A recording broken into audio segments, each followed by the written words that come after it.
Hello friends, welcome to ACE UPSC. This is a lecture video series in which we will discuss PT 365 of International Relation. तो friends ये lecture video series total 4 parts में रहेंगे, जिसका आज हम सबसे पहला पार्ट डिस्कस करने वाले हैं। जैसा कि आपको पता है, मैं अपना व्यूज़ बताता हूँ फॉर कमिंग प्रीलिम्स एग्जामिनेशन। तो फ्रेंड्स मैं अगर बताता हूँ, अगर आप 8 आवर्स का सिटिंग करते हो अपनी लाइब्रेरी में, in case you are studying for 8 hours, please skip 1 hour. Okay, ये मिनिमम मैं बता रहा हूँ, इससे आपका पॉजिटिव में ही रहना चाहिए, प्लस में रहना चाहिए। ओके, तो 1 आवर्स प्लीज़ आइदर या तो सोने से पहले या फिर जब आप सुबह उठते हो तो 1 आवर्स रिकलेक्शन के लिए पक्का रखो। और इस रिकलेक्शन में आप 2 टॉपिक्स को डिसाइड कर लोगे। सबसे पहले आपको दिन भर क्या पढ़ना है और आप लोगों ने दिन भर क्या पढ़ा है। Okay, which is very important. अगर ये रिकलेक्शन आपका नहीं हो रहा है तो रिमेंबर, आप थोड़ा आपको समझ में नहीं आएगा। आफ्टर 1 मंथ और after 15 days you will be thinking that what I have studied और क्या क्या मैं भूल रहा हूँ। एज इन ये बहुत बड़ा टाइम हो जाएगा 15 डेज। इसीलिए आप पर डे का बेसिस बना के रखो, सो that it will fetch you a better understanding. और ट्रस्ट मी, ये मैंने अपने खुद पे किया है। Okay, and I have seen many of the, मतलब मैंने भी किन्हीं को देखा था, मैं जिनको फॉलो करता था ना, वो खुद इस तरह करते थे। तो आप भी यही ट्राई करो, it will really help you out.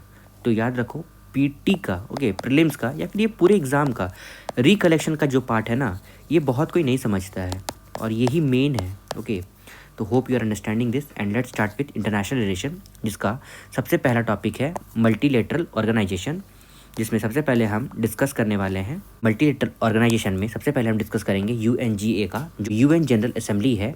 तो UNGA passes a resolution calling the security council to admit Palestine as a member of UN. तो पैलेस्टीन को एज अ मेंबर घोषित करने के लिए, ठीक है, सेलेक्ट करने के लिए यूएनजीए ने एक रिजोल्यूशन पास किया है। उसके बाद the resolution does not grant Palestine full membership. तो ये रिजोल्यूशन जो है ना, वो फुल मेंबरशिप ऑफ पैलेस्टीन नहीं देता है, पर उसको रिकॉग्नाइज करता है as qualified to join UNGA. और उसके बाद process of admission of new member of UN, जिसमें सबसे पहले होता है एप्लीकेशन सबमिशन। जो state submit an application to secretary general, तो सेक्रेटरी जनरल को एक एप्लीकेशन सबमिट होता है एक्सेप्टिंग यूएन चार्टर कमिटमेंट, जिसमें क्या प्रेजेंट रहता है, recommendation from security council requires. तो अब क्या क्या रिकमेंडेशन रहेगा, तो उसमें 9 out of 15 affirmative votes to security council members. Okay, जिसमें से उसको 15 में से कम 9 वोट मिलने चाहिए from security council members. None of the 5 permanent council, जैसे कि P5 होता है ना हमारा, कौन सा है, तो चाइना है, फ्रांस है, रशिया है, यूके है, यूएस है, वोटिंग अगेंस्ट रिकमेंडेशन। तो ये जो रिकमेंडेशन जो पास होगा ना, जिसमें पैलेस्टीन को as a member of security council resolution pass होगा, उसमें ऐसा मतलब इन P5 का जो P5 मेंबर है ना, इनका कोई भी नेगेटिव व्यूज़ नहीं रहना चाहिए। मतलब ये लोग को सबसे पहले मानना हो कि yes, Palestine can join UN general assembly. और उसके बाद ये 15 कंट्रीज जो उसके नॉन परमानेंट मेंबर होते हैं ना, फिर उनका वोटिंग होगा, जिसमें से टोटल लगभग मतलब एटलीस्ट मिनिमम 9 वोट्स उनको जरूर मिलना चाहिए। ओके, अब जनरल असेंबली अप्रूवल वो कैसे होता है, 2/3 majority vote needed if recommended by security council. और मेंबरशिप इफेक्टिवनेस वो कैसे होता है, membership becomes effective upon adoption of resolution. अब चलिए कुछ यूएनजीए के बारे में पढ़ते हैं। तो इसका फाउंडेशन, मतलब ये कब फाउंड हुआ था, तो 1945 में as one of the 6 principal organ of United Nation. और मेंबर्स इनके कौन है, तो कंप्राइजेज ऑफ 193 मेंबर्स स्टेट। और वोटिंग कैसे है इसमें, तो each member state has 1 vote. मतलब इन 93 में से ना हर किसी को 1 वोट का फैसिलिटी दिया गया है। और decisions on important issues require a 2/3 of majority. तो इंपॉर्टेंट इशू जो भी रहेगा ना, उसमें 2/3 ऑफ टोटल मेंबरशिप का मेजॉरिटी चाहिए। अब सेशन कैसे होता है, तो meets annually in regular session starting in September with special session as needed. तो स्पेशल सेशन अगर नीडेड है तो वो हो जाएगा, और नहीं तो रेगुलर सेशन जो होता है ना, वो हमारा सितंबर में होता है। और इसका प्रेसिडेंसी वो कैसे होता है, तो वो रोटेशन बेसिस में होता है। तो annually among member states elected from 5 geographic groups. अब चलिए आगे देखते हैं overview of UN general assembly function, जिसमें अगर मान लो पासेस रिजोल्यूशन है तो issue non binding resolution with political and moral influence. और इलेक्ट मेंबर, तो elect non permanent security council member and other UN bodies. उसके बाद approves budget, that is sanctions the UN budget and assess member state financial contribution. तो ये क्या बता रहा है ना, ये मैं बीच में ही इंटरप्ट कर रहा हूँ। तो ये overview of general assembly function, मतलब जनरल असेंबली का फंक्शन क्या है। तो ये रिजोल्यूशन पास करता है, इलेक्ट करता है मेंबर्स को, अप्रूव बजट, और ये डिस्कस भी करता है ग्लोबल इश्यूज़ को। तो engage in dialogue and provide recommendation on world wide challenges. Okay, अब हमारा दूसरा है, अब उसका रिलेटेड न्यूज़ ये क्या है। तो UN adopts pact for future at UN summit for the future, जिसमें about the pact of future ये क्या कहता है। The pact is design to address 21st century challenges. तो 21st सेंचुरी में जो जो चैलेंजेस हमें फेस हो रहा है ना, उसको कैसे एड्रेस किया जाए। तो सबसे पहला है उसमें annexure of pact for the future, जिसमें एनेक्शर क्या है, तो ग्लोबल डिजिटल कंपैक्ट और डिक्लेरेशन ऑन फ्यूचर जनरेशन। तो ग्लोबल डिजिटल कंपैक्ट में क्या है, global agreement on regulating AI and digital technologies to promote sustainable development. मतलब एआई को आप यूज़ करोगे, इससे बहुत सारा चीज़ है, एआई, ब्लॉकचेन टेक्नोलॉजी, जितने भी टेक्नोलॉजिकल डिपार्टमेंट है ना, उसको एक जगह समअप करके उसके हेल्प से कुछ ऐसा प्रावधान निकाला जाए so that it can help in our day to day challenges which we are facing in 21st century, जिसका सबसे बड़ा प्रॉब्लम ग्लोबल वार्मिंग है। ओके, तो while addressing digital divides, cyber security, misuse of technologies, तो ये सब भी decide किया जाएगा, जिसमें सबसे पहला हमारा आता है डिजिटल डिवाइड्स, उसके बाद cyber security, misuse of technologies. अब डिक्लेरेशन ऑन फ्यूचर जनरेशन ये क्या है, aims to secure the wellbeing to future generation by protecting the environment and promoting inter generational equity. अब हमारा नेक्स्ट है यूनाइटेड नेशन सिक्योरिटी काउंसिल, जो UNSC है। तो United Nation general assembly UNGA elected Denmark, Greece, Pakistan, Panama and Somalia to serve as non permanent member on UNSC for 2 year terms. तो हर बार members change होते हैं ना ऑन अ रेगुलर बेसिस, मतलब on 2 year terms. तो इस बार का कौन बना है, तो डेनमार्क, ग्रीस, पाकिस्तान, पनामा और सोमालिया। अब देखिए, मान लो हम पहले अदर फैक्ट्स ऑफ यूएनएससी देख ले तो डिसीजन पावर कैसा रहता है। तो UNSC has power to make binding decision that member state must implement under the UN Charter, और India has been elected to non permanent seat of UNSC 8 times. तो India कितना बार बन चुका है, 8 बार, with most of the recent terms being 2021 to 2022। तो India ने कौन से ईयर में अपना मेंबरशिप रखा था, तो 2021 और 22 में। अब अगर हम ओवरव्यू ऑफ यूएनएससी लेते हैं, तो UNSC holds the primary responsibility for maintaining international peace and security. और इसका एस्टैब्लिशमेंट कब हुआ था, तो 1945 में। ये सारा वर्ल्ड वॉर 2 जो है ना, उसके बाद ही ये सारा बॉडी फॉर्म हुआ है। ओके, आप लोगों ने जाना होगा gets, IMF, UN general assembly. Okay, ये सब सारा फॉर्म आफ्टर वर्ल्ड वॉर 2 हुआ था। ओके, अब चलिए रिलेटेड न्यूज़ देखते हैं। तो कॉमन प्लेज इनिशिएटिव, जिसमें common pledge initiative was launched recently at UNSC debate on women, peace and security. और अबाउट कॉमन प्लेज ये क्या कहता है, तो इसका इनिशिएटिव ये कैसा है, it designs to bring together mediator, governments and civil society, मतलब सबको एक जगह एक प्लेटफॉर्म में ला के इंश्योर करेगा full equal and meaningful engagement of women in peace processes. और ये साथ ही साथ involves appointing women as a lead mediator and including them in a mediation terms. Okay, तो उसको एज इन लीड मीडिएटर भी बनाएगा और मीडिएशन टर्म में उनको एज इन पार्ट भी दिलवाएगा। ओके, अब चलिए हमारा नेक्स्ट है UN पीस कीपर्स, जो UNPK है। तो India led group of friends, that is GOF, launched a new database design to record crime against peace keepers and monitors process in holding perpetrator accountable. तो जो perpetrator है, मतलब जो problem create किया है उसको अकाउंटेबल बनवाना है। और क्या ऐसा किया है इन्होंने, तो GOF ने एक लॉन्च किया है न्यू डेटाबेस डिज़ाइन। तो क्राइम अगेंस्ट पीस कीपर, जो मान लो अगर सुख शांति को भंग करता है ना, तो उसके अगेंस्ट अकाउंटेबिलिटी को अचीव करने के लिए इस ग्रुप ने नया इनिशिएटिव शो किया है। ठीक है, तो यही बेसिस था। अब चलिए अबाउट GOF के बारे में पढ़ते हैं। तो GOF was launched by India in 2022 to promote accountability for crimes against the blue helmets during its presidency of UN Security Council, or UN peacekeeping forces are employed to maintain or re-establish peace in area of armed conflict. However, they sometimes faces violation in deployed regions. अब quick overview of UN peacekeeping ये क्या कहता है, तो इसका genesis कब हुआ था, 1948 में, with UN military observer in west Asia for armistice agreement. और इसका एम क्या है, assist countries in transitioning for conflict to peace, जिसका प्रिंसिपल क्या है, तो कंसेंट होना चाहिए, इम्पार्शियलिटी होना चाहिए, और no use of force except in self defence, mandate of defence मतलब आप फोर्स यूज़ नहीं कर सकते हो, आप सिर्फ फोर्स तभी यूज़ कर सकते हो जब अपना बचाव के लिए और अपने रख रखाव के लिए यूज़ करना हो। ओके, अब ये ब्लू हेलमेट क्या है, तो ये UN peace keeper wear distinctive blue helmet. तो ये यूएन पीस कीपर जो है ना वो डिस्टिंक्टिव ब्लू हेलमेट पहनते हैं। अब डिप्लॉयमेंट ऑफ पीस कीपर कैसे हो सकता है, तो security council determines UN peace keeper that is UNP K deployment by adopting a resolution.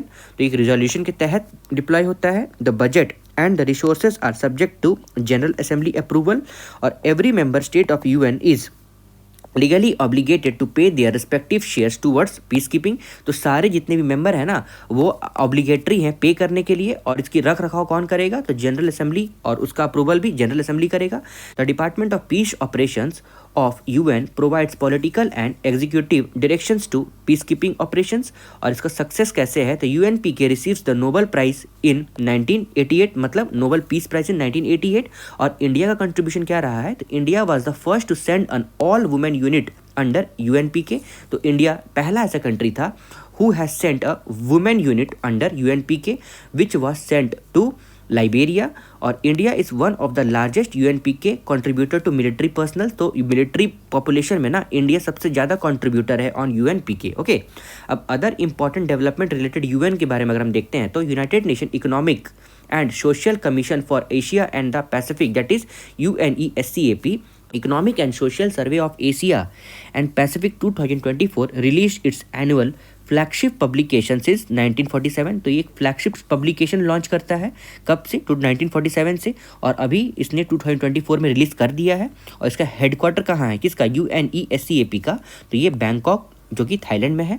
और क्विक ओवरव्यू ऑफ UNSCAP का रहा तो ये इस्टेब्लिश 1947 में हुआ था as economic commission for Asia and far east that is ESCAP, और renamed as ESCAP in 1976। तो इसका नेम चेंज होके कब आया था, तो 1976 में। और इसकी टोटल मेंबर कितने हैं, तो 53 मेंबर हैं, और India is full time member and 9 associated member. तो 9 एसोसिएटेड मेंबर है और इंडिया फुल टाइम मेंबर है। टोटल मेंबर्स कितने हैं इसके, 53। और फंक्शन कैसे करता है, forum for government to discuss economic and social issue. तो मेनली ये इकोनॉमिक एंड सोशल इशू में ये डिस्कस करता है। ओके, अब the United nation trade and development, तो ये क्या कहता है, तो हम लोगों ने इसको ऐसे भी जाना है ना, United Nation Conference on Trade and development. तो United nation trade and Development formally known as United Nation Conference on Trade and Development that is UNCTAD has celebrated its 60th anniversary. तो इसका 60th एनिवर्सरी को celebrate किया गया है। इसका headquarter कहाँ है, मतलब जेनेवा में है, जो स्विट्जरलैंड में प्रेजेंट है। और quick overview of UN trade and development ये क्या कहता है, तो इसका एस्टेब्लिशमेंट 1964 में बाई जनरल असेंबली के द्वारा किया गया था। और UNCTAD has rebranded to UN trade and development. तो UN ट्रेड एंड डेवलपमेंट के नाम से अब ये आ रहा है UNCTAD। अब इसका ऑब्जेक्टिव क्या है, तो aid developing countries in integrating into global economy. तो ग्लोबल इकोनॉमी में डेवलपिंग इकोनॉमी को शामिल किया जाए for their better growth and development. Okay, इसका मेन एम है। और इसके टोटल मेंबर कितने हैं, 195, और इंक्लूडिंग इंडिया। अब other key facts of UNCTAD, तो इसका की रिपोर्ट क्या करता है, तो मतलब ये कौन सा रिपोर्ट निकालता है, तो trade and development report, world investment report, least developed country report. Okay, 3 reports ये निकालता है। और की अचीवमेंट इसका क्या है, तो implementation of financial development as mandate by global community in Addis Ababa agenda that was held in 2015, और डेप्थ management and financial analysis system that is DMFAS programme. Okay, अब UN global supply chain forum जो UNGSCF है उसका क्या कहना है, तो inaugural edition hosted by UN trade and development and government of Barbados. ये बर्बाडोस कहाँ है, अब एक बार गूगल करके देखो। और यहाँ पे अभी फिलहाल कुछ हुआ भी था जो बहुत इंडिया में बहुत फेमस उसका कोई गेम है। ओके, अब ऑब्जेक्टिव इसका क्या है, एड्रेस एस्केलेटिंग डिस्ट्रप्शन। देखो मैं बता सकता हूँ पर मैं इसलिए नहीं बता सकता हूँ क्योंकि आपको भी थोड़ा इंटरेस्ट आएगा। ओके, फॉर द कंट्रीज़ अगर मैं यहाँ पे बता दूंगा ना तो आप बस वो निकल जाएगा आपके आँख से, हो सकता है वो आपको याद भी ना रहे, पर एक बार आप गूगल करोगे ना तो it will fetch you a more time, और जिसमें आप ज़्यादा टाइम दोगे तो उसमें इंटरेस्ट बढ़ता है। यही तो बेसिक फैक्ट है। तो address escalating disruption in global supply chain caused by climate change, geopolitical tension and interdependency. अब की आउटकम क्या है UN global supply chain forum का, तो launch the manifesto for intermodal low carbon efficient and resilient freight transport and logistic to meet global climate targets global climate target है उसको achieve करने के लिए बेटर मूवमेंट ऑफ फ्रेट्स और resilient freight transport होना चाहिए, उसके लिए इसका ये आउटकम लाया गया है। और introduced digital solution like guidelines for electronic signal window for trade and UNCTAD और trade and transport database to optimise the trade flows. अब इसका फोकस एरिया कौन सा है? तो strengthening supply chain resilience particularly for small islands developing states, okay, SIDS SIDS. अब G4 nation क्या है हमारा? तो G4 नेशन मेनली क्या है? तो minister of external affairs meet foreign minister of G4 nation in New York. अब the group reaffirmed its commitment to urgent reform of United Nations Security Council through its text-based negotiation। तो text based negotiation के हिसाब से कुछ urgent reforms लाना है of United Nation security council. अब quick overview of G4 ये क्या है? तो पार्टिसिपेंट्स इनकी कौन है G4 में? तो ब्राज़ील, जर्मनी, इंडिया और जापान, ये इंपॉर्टेंट है, ओके, आपको ध्यान रखना होगा। जिसका एम क्या है? Support each others bytes for permanent UNSC seat. और इसका ऑब्जेक्टिव क्या है? proposes increasing UNSC membership to 25 to 26 with 6 permanent and 4 to 5 non-permanent member। Okay, तो मेनली मेंबरशिप को बढ़ाने के लिए है। अब अबाउट यूनाइटिंग फॉर कॉन्सेंसस ये क्या है? तो it is a group of country that opposes the G4 nation. तो UFC एक ग्रुप ऑफ कंट्रीज है जो G4 को अपोज करता है। Request for permanent seats on UN security council. Okay, अब countries consist of Argentina, Canada, Colombia, Costa Rica, Italy, Malta, Mexico, Pakistan, republic of Korea, San Marino, Spain and Turkey. UFC is also known as Coffee Club. ये याद रखना है आपको, coffee club किसको कहा गया है? तो UFC को कहा गया है। और UFC का फुल फॉर्म क्या था हमारा?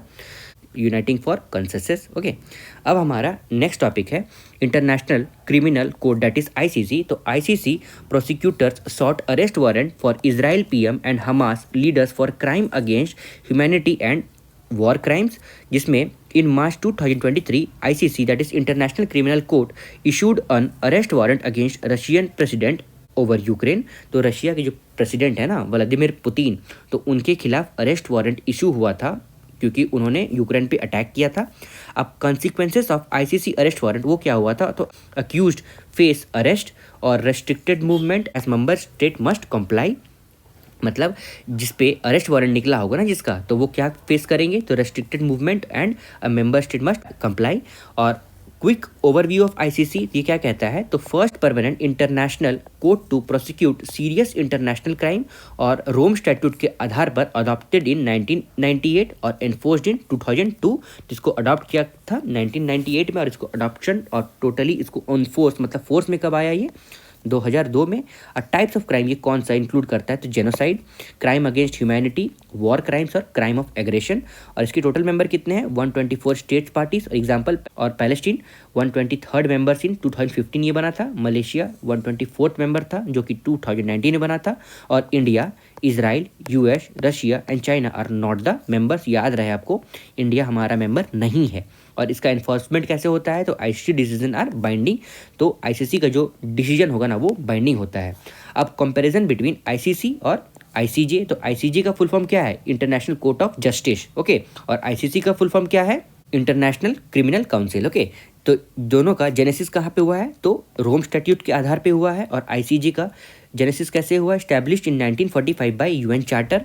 तो मतलब UN चार्टर का मतलब समझ रहे हो ना, एक रिजोल्यूशन निकला था इस बॉडी को फॉर्म करने के लिए। इंडिया में भी एक स्टैट्यूटरी बॉडी फॉर्म होता है ना थ्रू रिजोल्यूशन, तो उसी तरह यहाँ पे established in 1945 by UN charter. अब हेड क्वार्टर इसका कहाँ है? तो हेग नीदरलैंड में। और किसका मैं बताया? ICC का। और ICJ का peace palace in Hague in Netherland.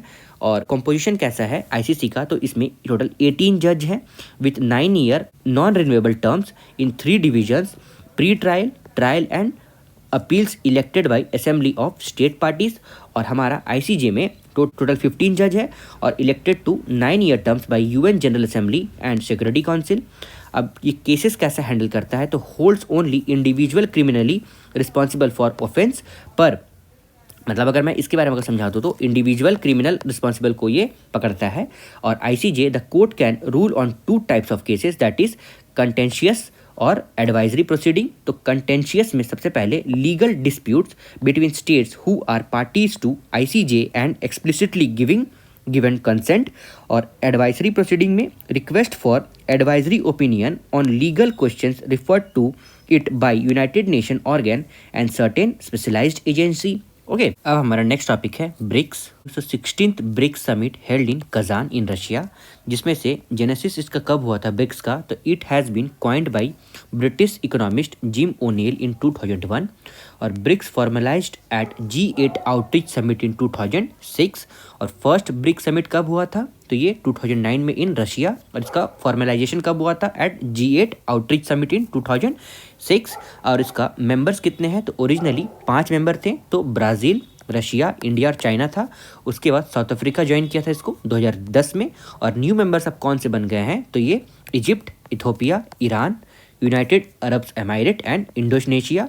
और फिलहाल जो आप लोगों को पता होगा अर्जेंटीना जो है ना, तो फिलहाल उसमें वहाँ पे ये इलेक्शन हुआ है ना, तो वो प्रो यूएस है ना, तो इसीलिए उन्होंने अभी फिलहाल रिजेक्ट कर दिया है। ओके उसके बाद इंडोनेशिया तो has become the first south east Asian member of BRICS. और सऊदी अरेबिया जो है still had not mandate a formal decision as the end of 2024। अभी तक उन्होंने बताया नहीं है, मतलब उन्होंने फॉर्मल डिसीजन नहीं लिया है, मतलब एज इन वर्बली उन्होंने बोल दिया है, पर फॉर्मली अभी तक कोई ऐसा लिखित में डिसीजन नहीं हुआ है कि वो मेंबर बनेंगे या नहीं बनेंगे।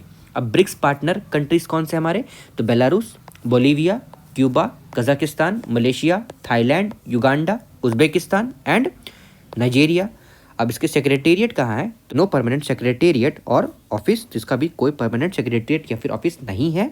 उसके बाद ब्रिक्स इनिशिएटिव क्या है, तो new development bank that is जिसका हेडक्वार्टर संघाई चाइना में है, fund infrastructure in BRICS and emerging economies और ensures equal representation and voting power all members, मतलब for all members equal voting power and equal representation है। इसका genesis कहाँ से हुआ है, तो founded at 6th BRICS summit in Fortaleza in 2014। और मतलब ये किसका बता रहा है, तो न्यू डेवलपमेंट बैंक का बता रहा है। ओके तो ये 6th BRICS summit in Fortaleza Brazil 2014 में फॉर्म हुआ था। और कॉन्टिजेंट रिजर्व अरेंजमेंट जो क्या कहता है, तो provides essential short term liquidity support to member nation और encountering balance of payment challenges. और BRICS grains exchange that is a Russian led initiative focused on creating a fair and equitable trading system for agricultural products within BRICS community, enhancing food security। और remote sensing satellite constellations ये क्या कहता है, strengthens partnership in space technology।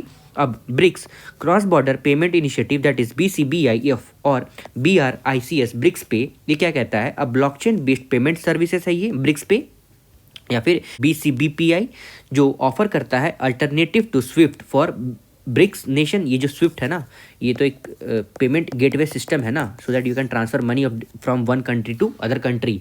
तो ये अब दूसरा हमारा टॉपिक है ASEAN nations that is association of south east Asian nations, जो prime minister PM of India participated in 21st Asian India summit in Vientiane Lao PDR।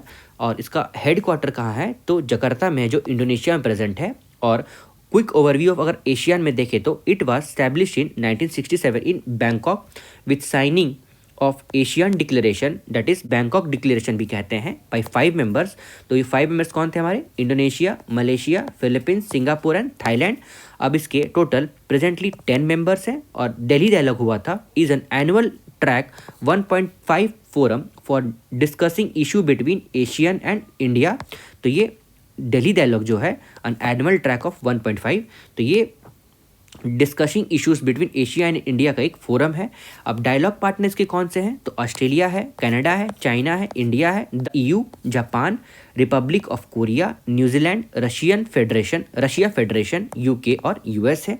अब की Asian institution ये कौन से हैं, तो एशियन रीजनल फोरम जो ARF के नाम से जाना जाता है। तो स्टैब्लिश का कब हुआ था स्टैब्लिशमेंट, तो 1994 इंडिया ज्वाइंड ARF इन 1996। तो इंडिया ने इसको 1996 में ज्वाइन किया था। और इसका स्टैब्लिशमेंट कब हुआ था, 1994 में। It comprises 27 members, 10 Asian member state, 10 Asian dialogue partner. Okay और इसका ऑब्जेक्टिव क्या है, platform for dialogue and cooperation on political and security issues और among Asian members countries and their partners. अब एशियन फ्यूचर फोरम ये क्या कहता है, proposed by Vietnam at 43rd Asian Summit in 2023 और it is a common platform for Asian member state as well as partner countries to share new ideas and policies recommendation। तो ये क्या कहता है, Asian member states as well as partner countries to अपना ideas और policy को share कर सकते हैं, रिकमेंड कर सकते हैं। और India is a founding member, India भी इसका फाउंडिंग मेंबर रहा है। अब अदर की इश्यूज़ कौन सा रहा है, तो Asian +3 cooperation includes Asian member state, China, Japan, republic of Korea. और India is active participant Asian defence minister meeting plus ADMM plus and expanded Asian maritime forum, that is EAMF। तो EAMF का क्या full form है, expanded Asian maritime forum. और India is an active participant और Asian defence ministers meeting plus ADM and expanded Asian maritime forum. Okay, अब about Indian Asian ये क्या कहता है, तो जेनेसिस कब हुआ था, India began formal engagement with Asian in 1992 और India became a dialogue partner in 1996। उसके बाद summit level partner in 2002 and forge a strategic partnership in 2012। अब इसका एक्सरसाइज कैसे होता है, तो एशियन इंडिया मेरीटाइम एक्सरसाइज और एशियन सॉलिडरिटी एक्सरसाइज, ये दो exercises between Asian and India होता है। अब रिलेटेड न्यूज़ क्या है, तो ईस्ट एशिया समिट, जो prime minister of India attended the 19th east Asia summit in Jakarta Indonesia में। और इसका एस्टैब्लिशमेंट कब हुआ था, 2005 में। कहाँ पे, तो कुआलालंपुर मलेशिया में। और नेचर कैसा रहा है, तो leaders led forum for dialogue on strategic political and economic issues. तो बेसिकली 3 मैटर में ये देखते हैं, तो स्ट्रेटेजिक, पॉलिटिकल और इकोनॉमिक इश्यूज। और मेंबर्स के कौन है, तो 18 मेंबर हैं, जो एशियन प्लस मतलब एशियन के 10 plus Australia, China, Japan, India, New Zealand, south Korea, Russia और US। और 6 priority areas of cooperation, that is environment and energy, education, finance, global health issues, natural disaster management और ASEAN connectivity. अब हमारा दूसरा है ASEAN India trade in goods agreement, that is AITIGA। तो 5 joint committee meeting that is recently held in Jakarta to review ASEAN India trade in goods agreement, that is AITIGA। और about ATIGA ये क्या कहता है, मतलब Asian India trade in goods agreement, वो years sign 2009, जिसका objective reduce trade barriers and deepen economic ties between Asian and India. तो कोई भी तरह का ट्रेड बैरियर को रोकने के लिए और इकोनॉमिक रिलेशनशिप जो है ना वो और डिपेंड करने के लिए गहराई होना चाहिए दोस्ती में। और ट्रेड रिलेशन कैसा रहा है, तो India has a trade deficit with Asian. तो ट्रेड डेफिसिट का मतलब समझ रहे होगे, डेफिसिट है मतलब हम लोग ज़्यादा इंपोर्ट करते हैं और हमारा एक्सपोर्ट वहाँ पे कम है, इसीलिए ट्रेड डेफिसिट है। अब नेक्स्ट है हमारा south Asian association for regional cooperation, that is SAARC। तो RBI announces SAARC currency swap framework for 2024 to 2027। तो करेंसी स्वैप अग्रीमेंट ये क्या होता है, तो is a contract under which 2 counter parties agrees to exchange 2 currencies at a set ratio and then to re-exchange those currency at an agreement upon rate at fixed date in future। मतलब अभी मैं आपको इतना पैसा दूंगा और अभी अगर आप चाहो तो मुझे इतना पैसा दे सकते हो, उसके बाद कुछ सालों बाद उतना ही पैसा मैं आपको रिटर्न कर दूंगा और आप मुझे रिटर्न कर देना, दोनों में से एक situation without any interest rate. Okay, अब other significance CSA of India, तो ब्रिक्स में contingent reserve agreement signed in 2015, India Japan bilateral CSA that is currency swap agreement amounting to $75 billion. और अदर में जैसे इंडिया UAE CSA और India Sri Lanka CSA etcetera. अब इसका secretariat कहाँ है SAARC का, तो काठमांडू नेपाल में। और अगर इस्टेब्लिशमेंट देखा जाए तो ये 1985 में हुआ था थ्रू SAARC चार्टर इन ढाका। और मेंबरशिप इसके कौन है, तो इंडिया, बांग्लादेश, अफगानिस्तान, भूटान, मालदीव्स, नेपाल, पाकिस्तान और श्रीलंका। अब बता सकते हो किसी एक कंट्री के कारण इसमें बहुत ज़्यादा बातचीत अभी फिलहाल कम हो गया, क्यों हुआ है वो भी बता सकते हो क्या। अब ऑब्जेक्टिव स्टेटस क्या है, तो 9 countries that is Australia, China, European union, Iran, Japan, republic of Korea, Mauritius, Myanmar and USA, ये इसके ऑब्जेक्टिव स्टेटस हैं। और अदर की फैक्ट्स अगर जाने तो decision at all levels in SAARC are taken on the basis of unanimity and bilateral and contentious. Unanimity मतलब सबका equal भागीदारी रहेगा और बायलैटरल रहेगा मतलब दोनों का कंसेंसस बना रहना चाहिए। और issues are excluded for its deliberations. Some की SAARC इनिशिएटिव कौन सा रहा है, तो south Asian free trade agreement that is SAFTA agreement, जिसके खिलाफ अभी USA बहुत ज़्यादा आ गया है, जो कि 2006 में आया था। और SAARC food bank that is from 2007, SAARC agreement on trade in services that is SATIS 2010 में ये आया था। और India launches the south Asia satellite that is GSAT-9 in 2017 etcetera. और SAARC has been largely dysfunctional since 2016। Dysfunctional मतलब फिलहाल इसका function जो है ना थोड़ा इधर उधर हो गया है। ओके, थोड़ा कम ज़्यादा हो गया है, you can understand what I am trying to convey. A bay of Bengal initiative for multi sectoral technical and economic cooperation, that is BIMSTEC. तो BIMSTEC acquires legal personality after BIMSTEC charter comes into force. जैसे ही BIMSTEC charter force में आ गया तो इसको legal personality मतलब legal body ये बन गया है। BIMSTEC charter was signed and adopted during 5th summit of grouping in Sri Lanka in 2022 और BIMSTEC charter is foundation document that outlines the goal, principle and structure of BIMSTEC with the endorsement of charter by Nepal, or all the member state completed the ratification of foundation document and charter came into force in May 2024। ये ratification ये होता है ना, ठीक है, मैंने bill pass कर दिया और मेरे पास एक पेपर आ गया, जब तक सारे मेंबर कंट्री अपना साइन नहीं मारेंगे ना, साइन नहीं करेंगे तो उसको रैटिफाइड डॉक्यूमेंट नहीं कहेंगे। मतलब basically a single sign is defining whether it's a ratified document और it is not a ratified document. Okay, तो रैटिफिकेशन का वही मतलब होता है। इसका सेक्रेटेरिएट कहाँ है? ढाका, बांग्लादेश में। किसका? बिम्स्टेक का। अब उसका एस्टैब्लिशमेंट कब हुआ था? 1997 में with the signing of Bangkok declaration. और इसके मेंबरशिप कौन है? Bangladesh, India, Sri Lanka, Thailand, Myanmar, Nepal and Bhutan. इसका ऑब्जेक्टिव क्या रहा है? तो promote rapid economic development, social progress and ensure peace and stability across bay of Bengal regions. Okay, अब इसका अदर की फैक्ट अगर हम देखते हैं तो मेजर प्रोजेक्ट्स कौन से रहे हैं? तो BIMSTEC master plan for transport connectivity और BIMSTEC principle that is sovereignty equality, territory integrity, political interdependence, non interference in internal trade, peaceful coexistence etcetera. ये सब इसके क्या रहे हैं? ये सब इसके प्रिंसिपल्स रहे हैं। और 7 focus area: trade, environment, climate change, security, agriculture, food security, people to people contact, science, technology and innovations and connectivity. ये सब इसके सारे फोकस एरिया रहे हैं। अब एक्सरसाइजेस इसके द्वारा क्या रहा है? तो BIMSTEC disaster management exercise that is DMEX। अब हमारा नेक्स्ट है क्वाड। तो ये मेनली 4 कंट्रीज के एसोसिएशन में हुआ है। तो कौन से हमारे हैं? US, Australia, India and Japan cooperation. Okay, strengthen US, Australia, India, Japan cooperation. US house of representative has passed strengthening the Quad act. अब मोर इन न्यूज़ में अगर देखा जाए तो prime minister of India attended the Quad leader summit in Wilmington in US और Quad leader summit adopted the Wilmington declaration, जो क्या कहता है? Quad cancer moonshot that is partnership to combat cervical cancer. उसके बाद Quad ports and future partnership for sustainable port infrastructure development और maritime initiative for training in Indo Pacific that is Maitri to maximise tool for the Indo Pacific partnership for maritime domain awareness that is of 2022 and other quad initiatives। अब देखा जाए तो Quad at sea ship observer mission that is in 2025 to improve interoperability and maritime safety. तो maritime safety के लिए एक mission लाया गया है जिसका क्या नाम है? Quad at sea ship observer.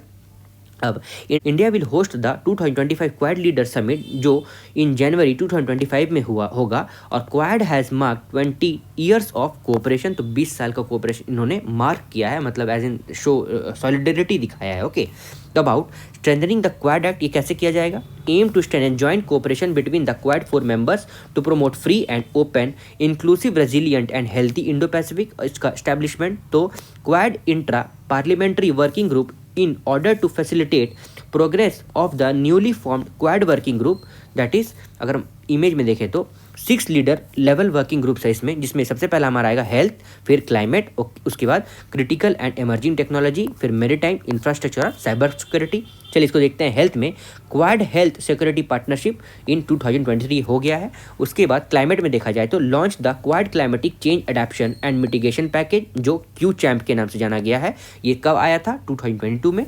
उसके बाद क्रिटिकल एंड एमर्जिंग टेक्नोलॉजी जो semiconductor supply chain initiative 2021 to diversify technology supply chains. और मेरीटाइम अगर देखा जाए तो in 2022 it launched into Indo Pacific partnership for maritime domain awareness that is IMPDA। और अगर इंफ्रास्ट्रक्चर में देखा जाए तो launch the trilateral partnership for infrastructure investment in Indo Pacific in 2018। और साइबर सिक्योरिटी में अगर देखा जाए तो in 2022 established the Quad cyber security partnership. अब अगर ओवरव्यू ऑफ क्वाड देखें तो quadrilateral security dialogue that is a plurilateral framework comprising India, Australia, Japan and USA, जिसका टाइमलाइन क्या रहा है 2004 में अगर देखें तो originated from tsunami relief effort fostering a collaboration among the 4 nation. उसके बाद 2007 मतलब 2004 में मेनली जो सुनामी आया था ना, जो बहुत प्रचलित हुआ था, उसके बाद ही सारा सुनामी गाइडलाइन फॉर्म हुआ था, तो उसको ये डिनोट किया है। उसके बाद 2007 में formalised by Japan first Quad meeting held during the Asian regional forum, और 2017 में first official talks held in Philippines during the East Asia summit. और इसका ऑब्जेक्टिव क्या रहा है, promoting a free, open and inclusive Indo Pacific region. और Quad का अगर जेनेसिस देखें तो the US institutionalised and launched Squad in 2024, और मेंबर्स इनके कौन रहे हैं, तो the Squad is a new 4-वे security arrangement involving the US, Australia, the Philippines and Japan. तो स्क्वाड में अब कितने मेंबर्स हो गए हैं, यूएस हो गए हैं, Australia, the Philippines and Japan. इसका एम क्या रहा है, deepen integration in the Indo Pacific to counter China's militarisation in South China sea. तो साउथ चाइना सी में चाइना का जितना भी इंटरवेंशन है ना, उसको रोकने के लिए और उसको काउंटर करने के लिए ये फॉर्म हुआ है, उसी का deepen integration in Indo Pacific region में है। ओके, अब हमारा नेक्स्ट टॉपिक है ऑकस। तो AUKUS completed 5 years of establishment, तो 5 साल इसका हो गया है। अब ऑकस में मेनली कौन सा कंट्री है हमारा, तो ऑस्ट्रेलिया है, यूके है, यूएस है, और India is not a member.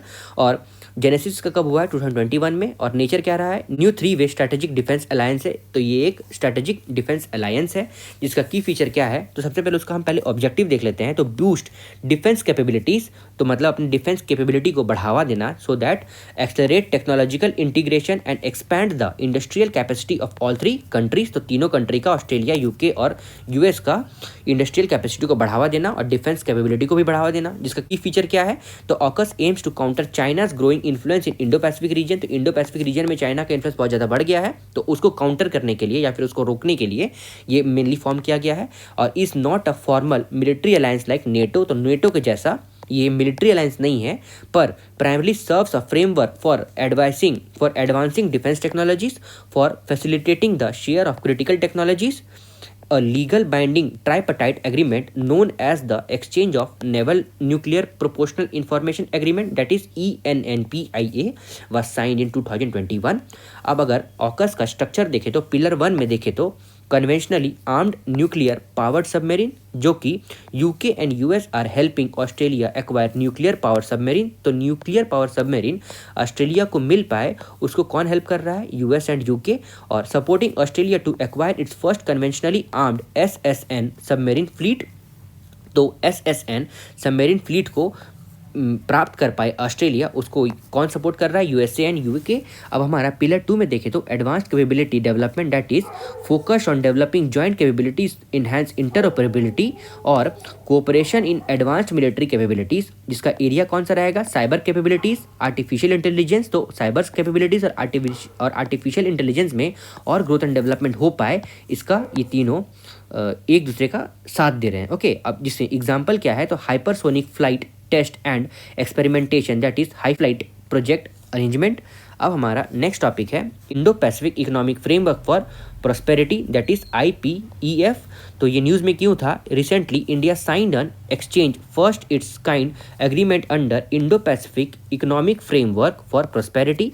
अब ये न्यूज़ में क्यों था, the agreement focused on clean economy, fair economy and IPEF overreaching arrangement under the Indo-Pacific Economic Framework for Prosperity।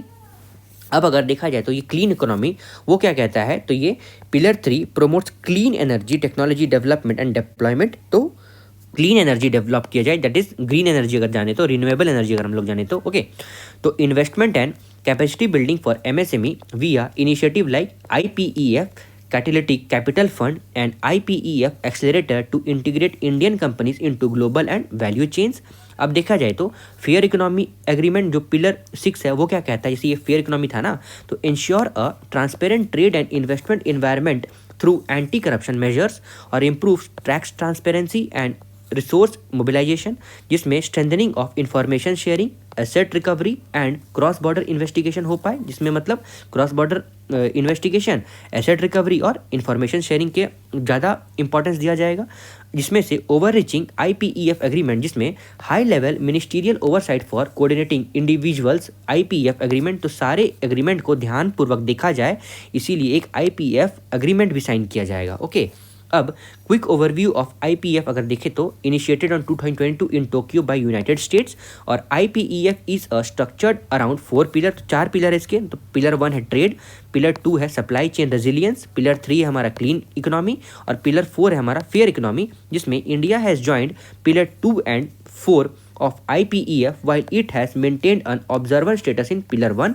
तो पिलर 1 में जो कि ट्रेड है ना, उसमें इंडिया ने एज इन ऑब्जर्वर स्टेटस ले लिया है। और जैसे कि अब अभी हम लोग ने यहाँ पे देखा pillar 2 and 4 that is pillar supply chain intelligence और फेयर इकोनॉमी में इंडिया अपना पार्ट ले लिया है। अब इसमें मेंबर कौन से हैं? तो member include 14 country that is Australia, Brunei, Fiji, India, Indonesia, Japan, Korea, Malaysia, New Zealand, Philippines, Singapore, Thailand, Vietnam and United States. और इसका ऑब्जेक्टिव कौन सा रहा है? To advance resilience, sustainability, inclusiveness, economic growth, fairness and competitiveness in Indo Pacific region. अब initiative अगर देखा जाए तो IPEF upskills initiative that is upskilling initiative, ये क्या कहता है? Launched in 2022, it provides digital skill training primarily for women and girls in emerging economies. और क्रिटिकल मिनरल डायलॉग ये क्या कहता है? Focuses on mapping mineral resources. तो मिनरल रिसोर्सेज कहाँ पे है उसको मैप किया जाएगा, ट्रेड फ्लो को बढ़ावा दिया जाएगा एंड फॉस्टरिंग रिसाइकलिंग कोलैबोरेशन। तो रिसाइकल किया जाएगा। मान लो कोई भी, मान लो बैटरीज यूजेज या फिर कोई भी तरह का अगर अप्लायंसेज आप यूज़ करते हो तो उसको एज इन गार्बेज में डंप नहीं करना उसको। अगर कोई इसका रीयूजेबल आइटम है तो उसको रीयूज भी किया जाए। अब कोऑपरेटिव वर्क प्रोग्राम ये क्या कहता है? तो advance clean economy goals via collaborative projects among IPEF countries. अब रिलेटेड न्यूज़ अगर देखा जाए तो सप्लाई चेन एग्रीमेंट में India has been elected vice chair IPEF supply chain council, जिसमें under the Indo Pacific economic framework supply chain agreement India and 13 partner establish 3 bodies. तो 3 bodies को setup किया गया है, जिसमें से सप्लाई चेन काउंसिल है, उसके बाद क्राइसिस रिस्पांस नेटवर्क है और लेबर राइट्स एडवाइजरी बोर्ड है। तो सप्लाई चेन काउंसिल क्या कहता है? Focuses on strengthening critical supply chain. तो क्रिटिकल सप्लाई चेन को फोकस दिया जाएगा so that better movement can take place. और क्राइसिस रिस्पांस नेटवर्क जिसमें provides a platform for collective emergence response to disruption. तो मतलब कोई डिस्ट्रप्शन अगर हो रहा है तो उसको अच्छे से रिस्पॉन्ड किया जाए और उसको रोका जाए। और लेबर राइट एडवाइजरी बोर्ड जिसमें brings together worker, employer and government to enhance labour rights and work flows development in regional supply chain. तो सप्लाई चेन में तीनों का गठन किया जाए that is worker, employer, government, so that free movement मतलब सारा वर्क अच्छे से हो पाए और better equitable distribution of money and work can take place. Okay, अब हमारा नेक्स्ट टॉपिक है India middle east Europe economic corridor, जिसका फुल फॉर्म है, जिसको IMEC भी कहा जाता है। तो ये न्यूज़ में क्यों था? तो minister of external affairs while addressing CII India Mediterranean Business Conclave said that IMEC will be cornerstone of global connectivity. मतलब ये ग्लोबल कनेक्टिविटी को इंपॉर्टेंस दिया जाएगा, जिसका जेनेसिस कब हुआ था IMEC का? तो announced on sideline of 2023 G20 summit of integration of Asia, जिसमें यूरोप एंड मिडिल ईस्ट भी था शामिल। अब IMEC is considered a part of partnership for global infrastructure and investment, जिसको PGII भी कहा जाता है एज एन इनिशिएटिव। और it will consist of rail road, ship to rail network and road transport routes. इसमें तीनों रहेंगे, ship to rail, rail road और रोड ट्रांसपोर्ट रूट्स। अब इसका कंपोनेंट कौन सा है? तो ईस्ट रूट्स, जिसमें connects India to Arabian Gulf through port in India like Mumbai and Mundra, to port in UAE like Fujairah and Jebel Ali and potentially others in Saudi Arabia. अब northern corridor में links the Arabian Gulf to Europe via port in countries like Saudi Arabia, Jordan, Israel, then through Haifa to Greece and further into Europe using existing rail and road connectivity, जिसके members कौन से हैं हमारे? तो India, European union, France, Germany, Italy, Saudi Arabia, UAE and US। अब देखिए, अगर map में हम देखें तो मुंबई से स्टार्ट होगा, मुंबई से ये Jebel Ali that is of UAE यहाँ पे इस पोर्ट पे पहुँचेगा। उसके बाद फिर यहाँ से होते हुए ये अल गुआफत ऑफ UAE, उसके बाद हरदाह ऑफ सऊदी अरेबिया, उसके बाद रियाद ऑफ सऊदी अरेबिया, फिर then after that it will पहुँचेगा Al Haditha of Saudi Arabia, उसके बाद Haifa of Israel and then to Piraeus of Greece. Okay, अब हमारा नेक्स्ट है Shanghai cooperation organisation, Shanghai cooperation organisation, जिसमें 24th summit of council of head of SCO is held in Astana, Kazakhstan, जिसमें की outcomes क्या था? तो Belarus became 10th member to join SCO। तो SCO का 10वां मेंबर कौन बन गया है? बेलारूस। उसके बाद cooperation programme to counter terrorism, separatism, extremism for 2025 to 2027, anti-drug strategy for 2024 to 29, SCO developed strategy until 2035. तो अप टिल 2035 के लिए स्ट्रेटजीज बना है, जिसमें से SCO member states endorse the initiative of one world unity for a just peace, harmony and development. मतलब peace होना चाहिए फॉर हार्मनी एंड डेवलपमेंट। जिसका हेडक्वार्टर कहाँ पे है, तो किसका हेडक्वार्टर, SCO का, बीजिंग चाइना में। और इसका जेनेसिस कैसे हुआ था, it was found at Shanghai summit in 2001 by Russia, China, the Kyrgyz Republic और कजाकिस्तान, तजाकिस्तान और उज्बेकिस्तान। और SCO हैज़ 10 मेंबर, जिसका नाम है China, Russia, Kazakhstan, Kyrgyzstan, Tajikistan, Uzbekistan, India, Pakistan, Iran which joined in 2023 and Belarus which joined in 2024. In 2015 at Ufa, Russia, the SCO decided to admit India and Pakistan as a full-time member। तो ये कब आया था, 2015 में। अब इसका observer status कौन लिया है, मतलब ऑब्जर्वर स्टेट्स है हमारा अफगानिस्तान, मंगोलिया। और ऑब्जेक्टिव इसका क्या रहा है, address issue like terrorism, separatism and extremism through the regional anti terrorist structure that is RATS based in Tashkent, Uzbekistan. अब इसका Kashi, Varanasi has been declared the first tourism and cultural capital of SCO। तो first cultural capital of SCO कहाँ पे है, काशी, वाराणसी को designate किया गया है। अब G7 के बारे में पढ़ते हैं। तो India participated in 50th group of G7 summit in Apulia, Italy, which India where India was invited as outreach country. तो आउटरीच कंट्री G7 मेंबर्स को, जब G7 मेंबर्स का मीटिंग होता है ना, तो आउटरीच कंट्री को भी बुलाया जाता है। तो इंडिया वहाँ पे था और वो 50th group of 7 summit in Apulia, Italy हो रहा था। जिसका जेनेसिस कब हुआ था, G7 का 1975 में, in response to need of economic and financial cooperation following the 1973 energy crisis. जिसका नेचर किस तरह रहा है, informal group of advanced democracies addressing global economic, migration, climate change and conflicts. और इसके मेंबर्स कौन रहे हैं, the United States, Germany, Canada, United Kingdom, Japan, Italy, France और रशिया ज्वाइंड इन 1998 और forming G8, that is Russia 1988 में join तो कर लिया था, पर उसके बाद it was excluded in 2014 for its annexation of Crimea. तो क्रीमिया जो है ना, उसको हाँ ये रशिया ने एनेक्स कर लिया था। तो उसी का रिपरकशन में उसको एज एन G8 ग्रुप से हटा के उस ग्रुप को G7 का नाम दे दिया गया था। The European union is not a G7 member but participates in annual summit. तो वो एनुअल समिट में भले पार्ट ले लेता है पर वो मेंबर नहीं है। अब की फैक्ट्स ऑफ G7 में वर्किंग मैकेनिज्म किस तरह है, तो G7 lacks a permanent structure और its rotating presidency sets the agenda annually. तो एनुअली इसका एजेंडा सेट किया जाता है और इसका प्रेसिडेंसी जो है ना वो रोटेटिंग बेसिस में है। The partnership of global infrastructure and investment that is launch in 2022 to fund infrastructure projects in developing nations और its aim to mobilise up to $600 billion by 2027, focusing on sustainable, inclusive and quality infrastructure. तो इसका ये सब aim है। The energy for growth in Africa initiative in G7 led effort aimed at facilitating access to external investment for clean energy projects in Africa. तो मतलब mainly यहाँ पे बताया जा रहा है अफ्रीका का मेन डेवलपमेंट किया जाएगा with the help of G7 countries और यहाँ पे एफर्ट भी लाया जाएगा for access to external investment, okay, for clean energy. अब अदर इनिशिएटिव क्या रहा है G7 का, तो G7 further of the seas and ocean initiative that is FSOI, G7 oil price cap coalition, फिर Apulia food system to enhance food security and sustainable agriculture. तो ये सब इसका अदर इनिशिएटिव भी रहा है। अब अगर नैम के बारे में जाने तो NAM calls for Cuba's removal from unilateral terrorism list of US, मतलब रिमूव करना चाहिए फ्रॉम यूनिलेटरल टेररिज्म लिस्ट। अब USA unilateral list of state sponsor of terrorism comprises countries that allegedly sponsored international terrorism. तो वैसा country जो terrorism activities में भाग लेते हैं तो उसको इस लिस्ट में लाया जाता है। अब countries in such a list faces unilateral economic, commercial and financial coercive measures by USA। तो USA उस पर ये सब कॉन्स्टेंट डालता है, कौन सा, इकोनॉमिक, कमर्शियल और फाइनेंशियल कोएर्सिव। अब North Korea, Iran and Syria are also part in the list in addition to Cuba. NAM stands favoring Cuba highlights its importance to global South countries.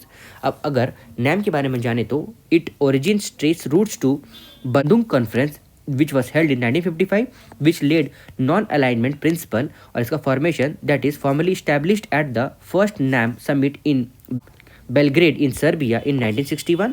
इसका principle क्या रहा है? तो advocates independent foreign policies, reducing cold war tensions and providing a platform for newly independent nation. और इसका membership कैसा रहा है? तो comprises of 120 countries, primarily developing nations रहे हैं। और पॉलिसी ऑफ नॉन अलाइनमेंट क्या रहा है? Members pledge to avoid formal alignment with major power blocs. Okay, मतलब मेजर पावर ब्लॉक से अवॉइड फॉर्मल एग्रीमेंट रखना है, ये उसका प्लेज रहा है। अब अगर कॉमनवेल्थ देखा जाए तो 2024 marks 75 year of modern commonwealth commemorating the London declaration in 1949 जो टेक प्लेस किया गया था। जैसे कि इंडिया रिलेशन विद कॉमनवेल्थ ये किस तरह रहा है? तो लार्जेस्ट मेंबर कौन है? तो India represents nearly 60% of Commonwealth total population. तो टोटल पॉपुलेशन का 60% पॉपुलेशन जो है ना वो इंडिया टोटल रिप्रेजेंट करता है। और it is the fourth largest contributor to Commonwealth. और होस्टेड इवेंट्स कौन सा रहा है? तो organised CHOGM in 1993 and Commonwealth Games in 2010 in New Delhi. और कॉमनवेल्थ सब विंडो ये क्या कहता है? तो established under the India UN Development Fund which was held in 2018 with $50 million over 5 years। और उसके बाद क्विक रिव्यू अगर देखें तो कॉमनवेल्थ का, तो वॉलंटरी एसोसिएशन ऑफ 56 कंट्री है इसमें, इंक्लूडिंग इंडिया भी रहा है। और mainly farmer British colonies that is focusing on democracy, trade and climate change. और जेनेसिस कैसे हुआ था इसका? तो 1926 में British Commonwealth of nation formed at the imperial conference. तो इंपीरियल कॉन्फ्रेंस में ब्रिटिश कॉमन नेशन ने 1926 में इसको फॉर्म करने के लिए जेनेसिस डाला था, मतलब रूट डाला था। उसके बाद in 1947 India remained a member after independence. और उसके बाद 1949 में London declaration enabled republic to join forming the modern Commonwealth, जिसमें से वर्किंग ऑफ CHOGM कैसे होता है? तो हेल्ड फॉर 2 ईयर, मतलब 2 साल में होता है। और लेटेस्ट इन रवांडा 2022 में हुआ था to address key issues and issue of communique. और अदर की फैक्ट्स अगर देखा जाए तो decision made by consensus, all members are considered equal members, choose the head of the Commonwealth. और पास्ट लीडर अगर देखा जाए तो example include Queen Elizabeth II longest serving head and King Charles III that is current head. तो अभी फिलहाल कौन है? किंग चार्ल्स III है इसके लीडर। और King Charles is the head of state in 14 Commonwealth countries और realm in addition to UK। याद रेफरेंस कॉमनवेल्थ जो है ना टॉपिक वो इंपॉर्टेंट है। Okay, most countries in the club are republic that is the Barbados last to remove the UK monarch as its head of state in 2021। तो सबसे latest में कौन अभी रिमूव हुआ है? बारबाडोस हुआ है फ्रॉम UK। अब major initiative of the Commonwealth वो क्या रहा है? तो agreement such as 1971 declaration of Commonwealth principle and 1991 Harare Commonwealth declaration, ये लेटेस्ट इनिशिएटिव रहा है। उसके बाद कॉमनवेल्थ चार्टर जो 2012 में आया था, set out 16 shared principle such as rule of law etcetera. उसके बाद Commonwealth advocacy and support played a significant role in ending apartheid in South Africa। फिर only intergovernmental organization to have a dedicated youth program that is Commonwealth Youth Program CYP। उसके बाद Commonwealth cyber declaration which was held in 2018 to support the development of cyber space. और Commonwealth secretariat countering violent extremism unit. Okay, अब related news देखा जाए तो Commonwealth local government forum that is CLGF India participated at Commonwealth local government forum annual board meeting in Sri Lanka. तो श्रीलंका में CLGF का annual board held हो रहा था, तो वहाँ पे इंडिया ने पार्ट लिया था। और उसका थीम क्या था? Reinforcing social religions through women politicians and representations. और अगर अबाउट CLGF के बारे में जाने तो उसका हेडक्वार्टर लंदन UK में है, जिसका जेनेसिस 1995 में किया गया था।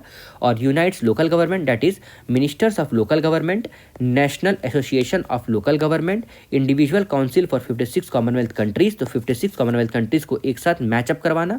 उसके बाद dedicated to support women's full and active participation in public life, specially in achieving equal representation in local government, aligning with sustainable development goal 5 और achieve gender equality and empower all women and girls. अब हमारा next topic है Gulf Cooperation Council, जिसका सबसे main है जिसमें recently held India GCC joint ministerial meeting for strategic dialogue the joint action plan 2024-28 was adopted. तो joint action plan 2024-28 was adopted. उसके बाद इसका हेडक्वार्टर याद में है GCC का, और इसको स्टैब्लिश 1985 में किया गया था। और membership GCC consist of 6 gulf state that is UAE, Bahrain, Saudi Arabia, Oman, Qatar and Kuwait, जिसका मेन एम रहा है coordination, integration and interconnection between the member state in all field including politics, politics, economy and security. तो सारे field में along with economic और security पे ध्यान देना और इंटर कनेक्शन बनाना। अब इंडिया जीसीसी रिलेशन ये क्या कहता है? तो पॉलिटिकल रिलेशन में the first India GCC political dialogue was held in 2003। सबसे पहले इंडिया जीसीसी डायलॉग 2003 में हुआ था। और currently India maintain strategic partnership with Saudi Arabia, UAE, Oman with increasing cooperation multi domain, मतलब मल्टीपल डोमेन में। और अगर बायलैटरल ट्रेड देखा जाए तो GCC is currently India's largest trading partner block, मतलब जीसीसी ब्लॉक जो है ना, गल्फ कोऑपरेशन काउंसिल, वो इंडिया का लार्जेस्ट ट्रेडिंग पार्टनर है। और India has trade deficit with GCC. Trade deficit है मतलब इंडिया ज़्यादातर इंपोर्ट करता है एज कम्पेयर टू एक्सपोर्ट। और डायस्पोरा एंड रेमिटेंसेस में देखा जाए तो over 2/3 of non resident Indians, that is NRI population, reside in GCC countries। और GCC countries shares 30% of India's total remittances in 2020-21। मतलब जितना भी रेमिटेंसेस आता था उसका 30% टोटल GCC कंट्रीज से आता था इंडिया में। और एनर्जी कोऑपरेशन अगर देखा जाए तो they contribute to 35% of India's oil import. तो ऑयल इंपोर्ट मैक्सिमम होता है जिसमें से 35% टोटल ऑयल इंपोर्ट होता है and 70% of India's gas import in 2021-22। अगर GCC देखा जाए ना तो गल्फ कोऑपरेशन काउंसिल, तो अगर कंट्री इन्वॉल्व अगर देखा जाए तो Bahrain, Kuwait, Qatar, Saudi Arabia, UAE, Oman, ये सब रहा है। ओके, ये सब कंट्री इन्वॉल्व रहा है, ये मतलब ये जीसीसी कोऑपरेशन काउंसिल में। अब हमारा नेक्स्ट टॉपिक है नाटो। तो recently North Atlantic Treaty Organisation that is NATO mark 75 year of its formation and Sweden has joined NATO as its 32nd member. तो नाटो में सबसे लेटेस्ट मेंबर अभी कौन ज्वाइन किया है? स्वीडन। और इन्होंने अपना 75 ईयर ऑफ फॉर्मेशन को सेलिब्रेट किया है। नाटो का हेडक्वार्टर ब्राजील बेल्जियम में है, जिसका genesis 1949 with north Atlantic treaty के हिसाब से हुआ था, जिसका नेचर क्या रहा है? तो political and military alliance of 32 countries है। और मेंबरशिप 12 फाउंडिंग मेंबर हैं इसके, नोटेबली एडिशनल फिनलैंड 2023 में। और कोर ऑब्जेक्टिव क्या रहा है? तो collective defence, that is an attack against one ally is considered to attack against all ally. Article 5 इसका यही कहता है। मतलब अगर आप एक कंट्री पे किसी पे अटैक कर रहे हो अमंग 32, मतलब आप सारे कंट्री पे अटैक कर रहे हो, मतलब सारे कंट्री एक साथ आके आप उस पर्टिकुलर अपोनेंट कंट्री को अटैक करेंगे। Other key facts of NATO क्या रहा है? तो यूक्रेन हैज़ अप्लाइड इन 2022। इसी कारण रशिया और यूक्रेन की लड़ाई चालू हुआ है ना। रशिया इसको मेनली अपोज कर रहा है यूक्रेन को ज्वाइन करने में नाटो में। तो देखिए क्या है, Ukraine has applied in 2022 and not a member yet. तो यूक्रेन ने 2022 में ही अप्लाई किया था, अभी तक मेंबर नहीं बन पाया है। इसका फंक्शन क्या है? Provides transatlantic link between Europe and North America और facilitates defence cooperation and crisis management. जिसका फंडिंग किस तरह रहा है? Contribution from all members based on gross national income. तो जिसका जीएनआई जिस तरह है उसी के हिसाब से उसको कंट्रीब्यूट करना है टोटल उसकी कंट्रीब्यूशन में। और प्रोग्राम इसका क्या रहा है? तो partnership for peace, Mediterranean dialogue और इस्तांबुल कोऑपरेशन इनिशिएटिव, ये सब इसका रहा है। अब अगर नाटो मेंबर अगर आप देखें तो चलिए मैं एक बार पढ़ देता हूँ। तो सबसे पहले अगर हम देखते हैं तो Iceland, Norway, Sweden, Denmark, Finland, Estonia, Lithuania, Latvia, Poland, Slovakia, Hungary, Romania, Bulgaria, Turkey, North Macedonia, Greece, Albania, Montenegro, Italy, Slovenia, Spain, Portugal, France, Luxembourg, United Kingdom, Belgium, Netherland, Germany और चेकोस्लोवाकिया। ओके, उसके बाद अगर other related terms अगर देखें तो major NATO ally, तो that is MNNA status. तो ये स्टेटस कैसे आता है? तो under US law it provides foreign partners with certain benefits in areas of defence, trade and security cooperation. और currently 19 countries are MNNA। India is not a member, that is MNNA मतलब major non NATO ally, India उसका member नहीं है। और NATO +5 ये कौन है? तो countries are Australia, New Zealand, Korea, Japan and Israel. Okay, अब हमारा नेक्स्ट टॉपिक है जेनेवा कन्वेंशन ऑफ 1949, जिसमें 2024 mark the 75th anniversary of Geneva Convention of 1949, the corner stone of international humanitarian law, that is IHL। अब about international humanitarian law ये क्या कहता है? तो definition of IHL, also known as law of war और law of armed conflict, seeks to limit the effect of armed conflict of humanitarian reason. मतलब humanitarian reason के कारण आर्म यूज को स्टॉप करना या फिर रोकना। It protects the person who are not और no longer participating in holistic such as civilian, prisoners of war and wounded, मतलब उसको प्रोटेक्ट करता है। अब जेनेवा कन्वेंशन ऑफ 1949 ये क्या कहता है? तो 1949 Geneva convention for the corner stone of modern international humanitarian law IHL, consisting of 4 की ट्रीटीज, तो इसमें 4 ट्रीटी है। तो इसमें सबसे पहले जेनेवा कन्वेंशन 1 वो क्या कहता है, protect wounded and sick soldier on land during the arm conflict. उसके बाद GC 2 क्या कहता है, safeguard wounded sick and shipwrecked military personnel at seas. उसके बाद GC 3 ये क्या कहता है, ensures human treatment and right for prisoner of war. उसके बाद G4 ये क्या कहता है, protect civilian particularly in occupied territories during conflict. और एडिशनल प्रोटोकॉल ये क्या कहता है, द एडिशनल प्रोटोकॉल फॉर 1977, मतलब the additional protocol of 1977 and 2005 supplements the Geneva Convention, that is protocol 1 ये क्या कहता है 1977 वाला, focuses on protection of victims of international arm conflict. और प्रोटोकॉल 2 1977 में protects victim of non international arm conflicts. और protocol 3 जो 2005 वाला introduced the red crystals as an addition emblem for humanitarian organisation, मतलब इंट्रोडक्शन ऑफ रेड क्रिस्टल हुआ था और किसके लिए, as an additional emblem for humanitarian organisation. अब India commitment of IHL, that is ratification, India has ratified all the 4 Geneva Convention of 1949। तो जितना भी जेनेवा कन्वेंशन ऑफ 1949 है ना, इसको इंडिया ने रेटिफाइड कर दिया, मतलब सिग्नेचर करके अपनी हामी भर दी है। अब अदर की ट्रीटीज ये क्या कहता है इन इंटरनेशनल ह्यूमैनिटेरियन लॉ, तो 1954 Hague convention for the protection of cultural property, जिसमें safeguard the cultural property during the armed conflict. और 1972 बायोलॉजिकल वेपन कन्वेंशन जो कहता है prohibits the development and use of biological weapons.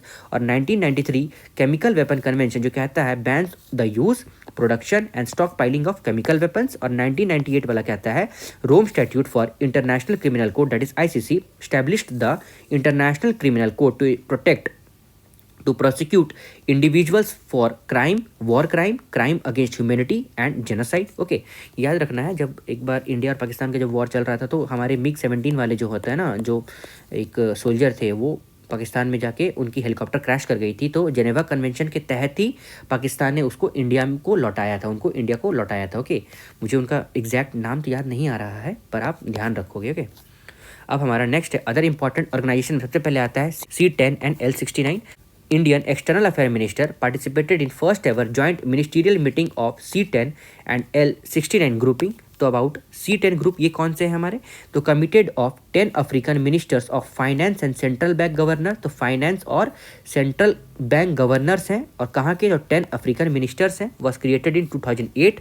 और members इनके कौन है, तो Algeria, Botswana, Cameroon, Egypt, Kenya, Nigeria, South Africa, Tanzania, the Central Bank of West African States, that is CBWAS, and Central Bank of Central African States, that is CBCAS, जिसका mandate क्या रहा है, तो इसको एडवोकेट करना और enhance करना African participation in governance in international financial institution, that is IFIAS, मतलब अफ्रीका को और एम्पावर करना कोई भी पार्टिसिपेशन के लिए, मतलब फाइनेंशियल पार्टिसिपेशन के लिए। अब quick overview of L69 grouping ये क्या कहता है, तो इसका एस्टेब्लिशमेंट कब हुआ था, 2007 में, by group of developing countries to push for UN security council reform, जिसको एडवोकेट कौन करता है, for the expansion in both categories, for UNSC membership to include more developing countries and to reflect contemporary geopolitical realities. तो मतलब फिलहाल की जो geopolitical problems जो है ना, जो इशू हैं, उसको दर्शाना, मतलब दिखाना, और UNSC की जो मेंबरशिप को बढ़ाना फॉर द डेवलपिंग कंट्रीज, ये इसका मेन एम रहा है। और इसके मेंबर्स कौन रहे हैं, तो L69 is a grouping that includes countries for from Africa, Latin America, Caribbean, Pacific Island states and Asia. India is also a member of L69 grouping. अब नेम origin कैसे हुआ है, तो named after the document L69 which was a resolution tabled in General Assembly in 2007-8 और leading the intergovernmental negotiation IGN process on UNSC reform, जिसका activities क्या रहा है, तो engages in regular consultation and meeting to align strategies on UNSC reform और often in coordination with other reform minded, that is group like African groups. Okay, तो इसका activity भी ये रहा है। अब यूनिवर्सल पोस्टल यूनियन अगर देखें तो ये न्यूज़ में बहुत इंपॉर्टेंट है ये। ओके, अब Department of Post India has released commemorative postage stamp to mark 150th anniversary of Universal Postal Union. देखो, आपको पोस्टल डिपार्टमेंट जो है ना इंडिया का, कॉलोनियल डिपार्टमेंट से जो रिलेटेड है, उसको आपको ध्यान रखना है किसके द्वारा स्टार्ट किया गया था, कब आया था पोस्टल डिपार्टमेंट इंडिया में। ओके, अब देखिए पहले देखते हैं, ये हिंदू का एडिटोरियल में भी आया हुआ है। मैं आपको सारा रिसोर्सेज बता दे रहा हूँ, मुझे एग्जैक्ट डेटा याद नहीं, इसलिए मैं आपको यहाँ पे बता नहीं रहा हूँ। ओके, अब quick overview of Universal Postal Union that is UPU, जिसका जेनेसिस कब हुआ था? Established as a general postal union in 1874 through Treaty of Bern. उसके बाद सेकंड ओल्डेस्ट इंटरनेशनल ऑर्गेनाइजेशन है ये after International telecommunication Union ITU के बाद, जो फॉर्म हुआ था 1865 में। World Post Day is celebrated as a anniversary of establishment of UPU that is Universal Postal Union. अब इसके मेंबर कितने रहे हैं? तो 192 कंट्री, और India is one of the oldest and most active member of UPU. अब अगर UPU के बारे में अगर जाने तो UPU is a United Nation specialised agency, और India Post world's largest postal network is also observing 170 year of its formation. Okay, तो इंडिया पोस्ट जो है ना वो अपना 170 साल ऑफ ईयर ऑफ फॉर्मेशन भी मना रहा है। अब फाइव आइज अलायंस, ये भी इंपॉर्टेंट है। तो Australia decides to allow non citizen resident from the five eye alliance to join its armed force, तो उसके आर्म्ड फोर्स को ज्वाइन कर सकता है। कहाँ से ज्वाइन करेगा? तो फाइव आई अलायंस से, मतलब नॉन सिटीजन रेसिडेंट जो भी ज्वाइन कर सकता है आर्म्ड फोर्स। अगर क्विक रिव्यू देखें तो it is a multilateral intelligence sharing network, जिसका मेंबर कौन है? हमारे यूएस, यूके, कनाडा, ऑस्ट्रेलिया और न्यूजीलैंड। और इसका नेचर क्या रहा है? these partner countries share a broader range of intelligence with another, or it includes the non-political intelligence, oversight, review and security entities, the Five Eye countries. अब World Summit on the Information Society, that is WSIS, तो India participates in international telecommunication union that is ITU why WSIS+20 forum high level event 2024 in Geneva, Switzerland. अब WSIS+20 फोरम ये क्या कहता है? Marks 20 year of progress made in implementation of outcome of WSIS, मतलब इसका implementation और इसका आउटकम को कॉमेमोरेट करने के लिए, मतलब और प्रोपोगेट करने के लिए, मतलब और इन्हांस करने के लिए ये मनाया जा रहा है, which took place in 2 phases in Geneva 2003 and in Tunis in 2005। अब इसका जेनेसिस क्या रहा है WSIS का? तो it was organized in 2 places, Geneva 2003 and Tunis 2005, organized annually by ITU, UNESCO, UNDP और UNCTAD। इसका एम क्या रहा है? Create multi stakeholder platform to address issue raised by information and communication technology through inclusive approach of nation और regional and international level. अब organization of petroleum export country that is OPEC+, तो OPEC+ agreed to extend its deep oil output cut into 2005। OPEC+ agreed to extend its deep oil output cuts into 2025। मतलब genesis क्या रहा है OPEC का और OPEC+ का? तो OPEC+ formation established in 2016 when OPEC signed an agreement with 10 countries, मतलब 10 और कंट्री के साथ फॉर ऑयल प्रोड्यूसिंग। अब OPEC फॉर्मेशन कैसे हुआ था? Founded at Baghdad conference in 1960 by Iran, Iraq, Kuwait, Saudi Arabia and Venezuela. याद रहे वेनेजुला से क्वेश्चन आया था ना हमारे UPSC 2024 में, largest reserve of crude oil, ध्यान रखना है आपको। अब इसके मेंबर्स कौन रहे हैं? तो OPEC मेंबर्स हमारे रहे हैं Algeria, equatorial ग्वेना, Gabon, Libya, Nigeria, Congo, UAE, Iran, Iraq, Kuwait, Saudi Arabia and Venezuela. और नॉन OPEC मेंबर्स कौन है हमारे? तो Russia, Mexico, Kazakhstan, Oman, Azerbaijan, Malaysia, Bahrain, south Sudan, Brunei and Sudan. और about OPEC अगर देखा जाए तो इसका हेडक्वार्टर वियना, ऑस्ट्रिया में है, और इसका ऑब्जेक्टिव क्या रहा है? To coordinate and unify petroleum policies among member countries to secure fair and stable price for petroleum producers.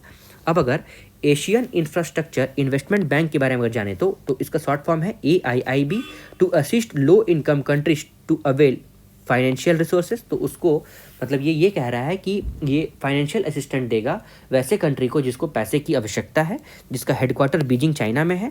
जिसका जेनेसिस कैसे हुआ था? It is a multilateral development bank established in 2016, AIB के बारे में बता रहा है। और मिशन इसका क्या था? Financial infrastructure for tomorrow in Asia and beyond. और इसके मेंबर्स टोटल कितने रहे? तो 110 मेंबर वर्ल्ड वाइड है, और 96 फुल टाइम मेंबर हैं, और 14 प्रोस्पेक्टिव मेंबर हैं, that is India is a member रहा है, और China is the largest share holder है, जिसमें से 26.6% of the current voting share and veto power China के पास है, फॉलोड बाय इंडिया का 7.6% और रशिया का 6%। मतलब चाइना टॉप में है एज इन इसका कंट्रीब्यूटर, मतलब इन्वेस्टर, उसके बाद इंडिया है, उसके बाद हमारा रशिया है। और इन 2018 AIIB was granted permanent observer status in deliberation of United Nation general assembly and UN economic and social council. तो मतलब AIIB को परमानेंट ऑब्जर्वर स्टेटस मिल गया था।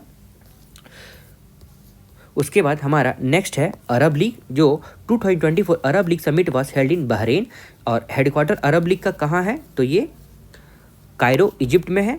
Quick review of Arab League देखा जाए तो लीग ऑफ अरब स्टेट भी कहा गया है, और it is an intergovernmental organization encompassing all Arab states in Middle East and North Africa. तो मतलब जितने भी मिडिल ईस्ट कंट्री हैं और नॉर्थ अफ्रीका हैं उसको ये एक जगह एक समूह में ले आता है। और जिसका जेनेसिस कैसे हुआ है, तो established in Cairo Egypt in 1945 following adoption of Alexandria protocol इन 1944, जिसका मैंडेट क्या रहा है, strengthening relation between member states, coordination of policies and cooperation on political, security और इकोनॉमिक फ्रंट।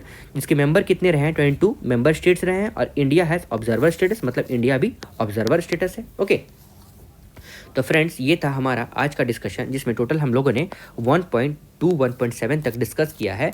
अब जब हम आपके सामने मिलेंगे तो हम इसका चैप्टर 2 को डिस्कस करेंगे फ्रॉम पेज नंबर, मैं आपको बता दे रहा हूँ अभी ही, from page number 26। Hope you all are liking this video and please be a part of ACE UPSC and its Telegram channel too. Thank you and have a nice day.